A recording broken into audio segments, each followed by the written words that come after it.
Broadcasting in different major cities in the Philippines. Brigada News FM National 93.1. Brigada News FM Cebu City 89.5. Brigada News FM General Santos City 93.1. Brigada News FM Zamboanga City 88.3. Brigada News FM Cotabato City 89.3. Brigada News FM Toledo City 103.1. Brigada News FM Puerto Princesa Palawan 88.5. Brigada News FM San Carlos City, Negros Occidental 95.7. Brigada News FM Coronadal City 89.3. Brigada News FM Calibo Aklan 102.5. Brigada News FM Cagayan de Oro soon to air. Brigada News FM radio stations that will embrace and get the airwaves in other cities in the country. 102.9. Brigada News FM Daet Camarines Norte 93.5. Brigada News FM Olongapo City 97.5. Brigada News FM Kidapawan City 102.9. Brigada News FM Tacloban City 107.3. Brigada News FM Rojas City Capiz 95.1. Brigada News FM Iligan City 92.9. Brigada News FM Kawayan City Isabela 92.5. Brigada News FM Tuguegarao City 90.9. Brigada News FM Bogo City. Brigada News FM Davao City. Brigada News FM Butuan City. Brigada News FM Surigao City. Brigada News FM Valencia City Bukidnon. Brigada News FM Dumaguete City. Brigada News FM Bacolod City. Brigada News FM Iloilo City. Brigada News FM Baguio City. Brigada News FM, the Music and News Authority. Brigada Mass Media Corporation, now invading the nationwide broadcasting scene. And will soon have its mark in Philippine radio.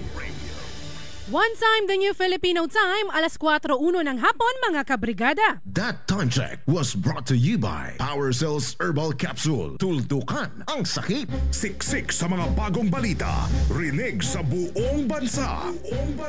Narito na ang Brigada Balita Nationwide sa hapon. Mula sa Brigada National Headquarters, narito sina Sandy Madarcos at Luna Agimat. Ang programang ito ay hatid sa inyo ng Power Cells Herbal Capsule. Tuldukan ang sakit.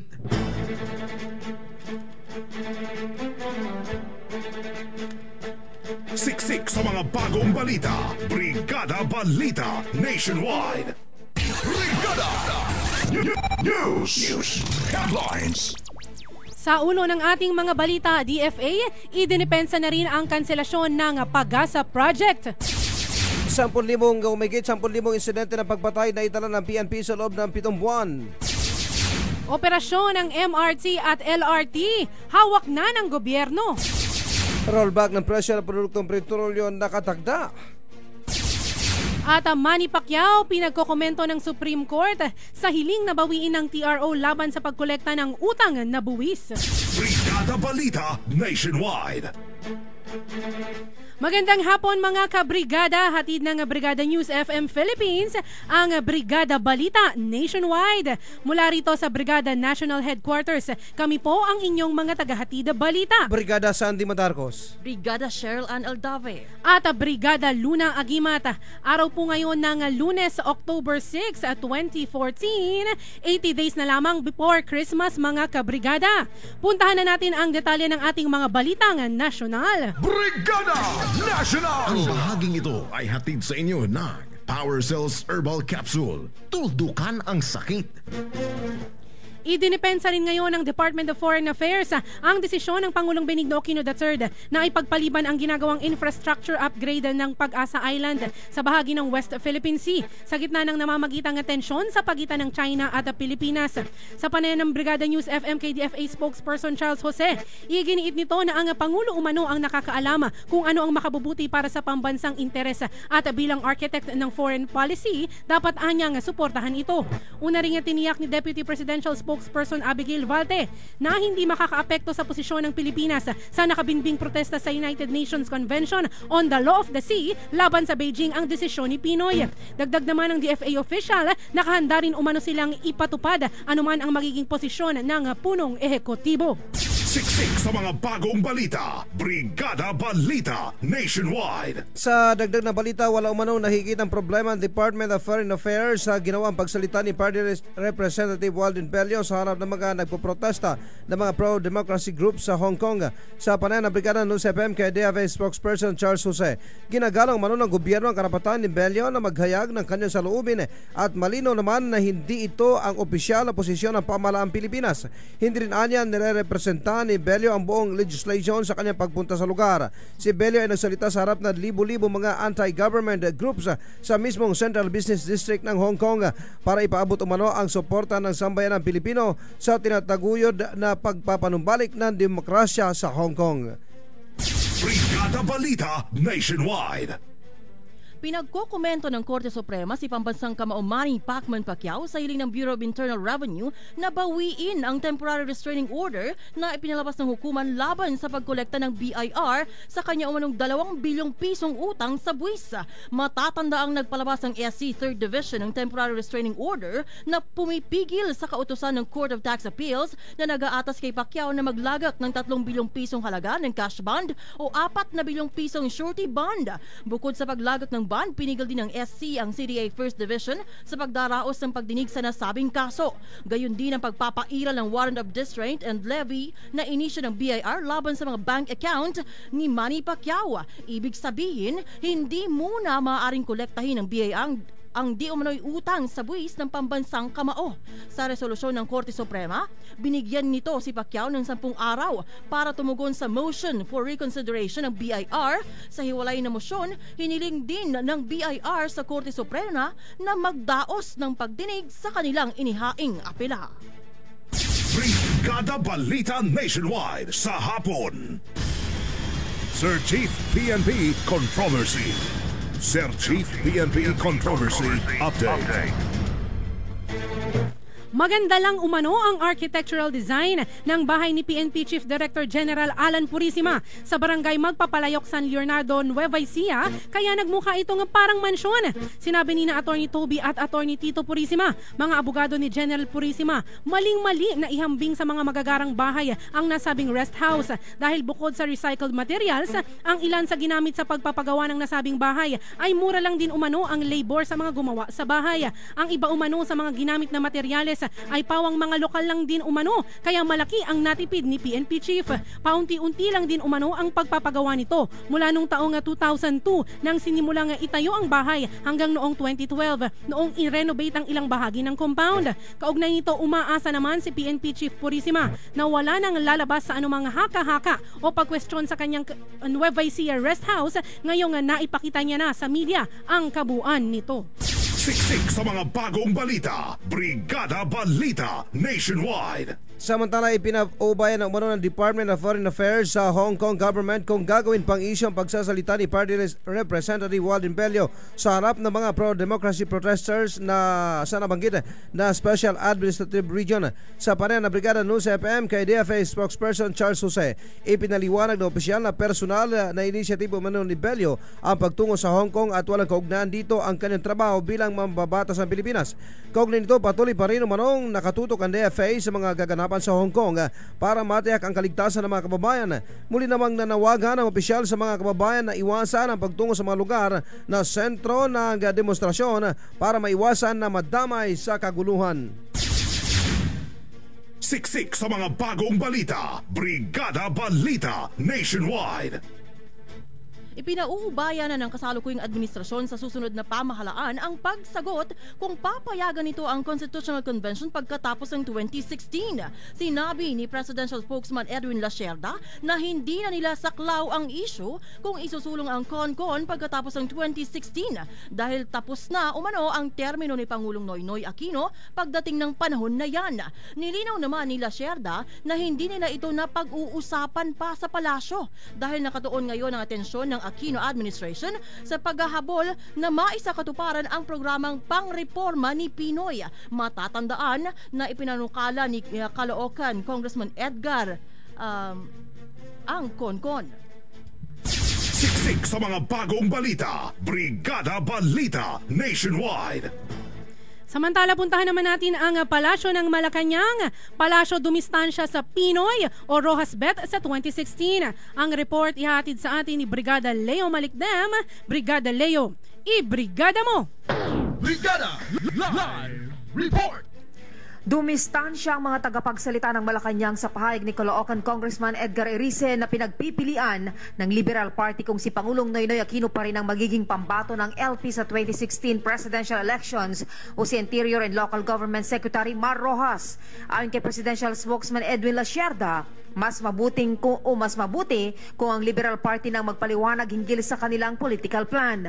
Nanindigan naman si Communications Secretary Sunny Coloma na dumistansya sa issue dahil walang ibang focus anya ngayon ng administrasyon kundi ang maipatupad ang mga programang pangreforma ni Pangulong Aquino. Una nga dito ay inihiyag ni Congressman Erice na tanging sina Pinoy at Rojas lamang ang nakikita nilang maaaring maipantapat sa mga presidentiable sa pangunguna ni Vice President Jejomar Binay na formal na ang inihayag na kakandidato siya sa 2016. Mula sa Palasyo ng Malacanang para sa Brigada Balita Nationwide, Brigada Leo Navarro Malikdem, Brigada News.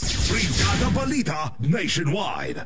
Iwas kulong umano ang sa mga nakikitang dahilan ng ilang mga mambabatas kung bakit patuloy na lumalabas sa mga propaganda ng Malacanang para sa term extension ng Pangulong Benigno Aquino III. Ayon kay Alliance of Concerned Teachers Party List Representative Antonio Tinio, hindi may tatago na ang Malacanang ang nasa likod ng pagpupursigi ni Caloocan Representative Edgar Erice na buhayin muli ang naunang plano para amindahan ang political provision ng saligang batas. Ilan sa mga naging halimbawa ni Tinio ay ang nangyari kay dating Pangulong Erap Estrada na nakulong sa kasong plunder at sinundan ni dating Pangulong Gloria Arroyo na naka-hospital arrest dahil din sa kaparehong kaso. Sa banta ni Tinio, malamang nakikinita ni Pinoy ang kanyang magiging kapalaran dahil sa Disbursement Acceleration Program o DAP at Priority Development Assistance Fund o PDAP na ang ilang probisyon ng mga ito ay kapway diniklara ng Supreme Court na labag sa saligang batas. Brigada Balita Nationwide sa hapon. Umabot sa 10,000 mga insidente ng pagpatay ang naitala ng Philippine National Police sa nakalipas lamang na 7 buwan para sa buong Pilipinas mula January hanggang buwan ng Hulyo. Sa bilang na 10,000, 5,697 ay murder at 4,582 ay homicide. Magkagayon manilinaw ng pulisya na hindi ito nangangahulugan na talamak na ang mga nangyayaring patayan sa bansa, kundi resulta lamang ng mas komprehensibong pagkuha ng mga datos mula sa iba pang mga sources na hindi dati nga nagagawa ng PNP. Sa bagong data gathering na ginagawa ng pulisya, isinali na sa mga krimen ang nakatala sa mga barangay, NBI at sa sandatahang lakas ng Pilipinas. Siksik sa mga bagong balita. Brigada Balita Nationwide. Pinagpapaliwanag ng Korte Suprema ang mga abogado ng pamahalaan kaugnay sa inihaying kahilingan ng 2 anak ni pork bar scam queen Janet Lim Napoles. Matatandaan hinilin nila Ju Christine Napoles at James Christopher Napoles sa Supreme Court na ipawalang bisa ang joint resolution ng Ombudsman noong March 28, 2014 at joint order noong June 4 resolution dahil sa pagkakaroon ng grave abuse of discretion. Kinukwestiyon ng mga magkapatid ang pagkakadawit nila sa kasong graft kaugnay sa umano'y illegal activities ng kanilang ina na may kinalaman sa pork barrel. Sa dalawampay na resolusyon ng Supreme Court and Bank, inatasan ng Office of the Solicitor General sa pamagitan ng Acting Solicitor General Florin Hildbay na magsumite ng komento kaugnay sa petisyon ng magkapatid na Napoles. Base sa resolusyon, ang komento ay dapat na may sumite ng OSG sa loob ng 10 araw. Sa resolusyon, pinagbibigyan ng mga mahistrado ang hiling ng Office of the Special Prosecutor na huwag na silang pagpartisipahin sa pagresolba ng Supreme Court sa petisyon.